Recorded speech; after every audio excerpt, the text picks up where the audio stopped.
तुम्ही उद्या इमान घेऊन या चालेल आम्ही देणार नाही रुपये सुद्धा करायचं असलेलं कारण आहे का ना चला आपलं मी दुसऱ्या 1000 पोरी बघतो तुम्ही आणवं उद्या पोरगे हो बाळासाहेब काका सगळ्यात महत्वाचं काय ठरलंय लग्नाचा मुहूर्त काढल्यानंतर त्या लग्नामध्ये एकही दारोडा आला नाही पाहिजे मुलांनी आपल्या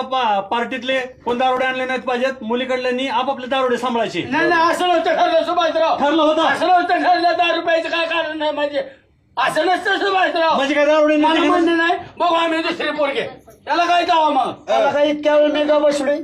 इतक्या वेळ मी का बसलोय मला कोणी विचारतं का कसं तुला ठरलं काय विचारायचं मी कोण आहे वर बापा आहे गाण्याचा मी चुलताय दारूचा आणि पिढ्याचा आणि काढ्याचा विषय चाललाय बघा दुसरं बोला मग कसं ठरलं ते तुम्ही सांगा हे सगळा कारभार बाळासाहेबांना दिलेला आहे बाळासाहेब पूर्ण अधिकार बाळासाहेब ठरवतील तसं होणार बाळासाहेब डोन आहे इथं हा सुपारी फोडा मला लग्न खर्च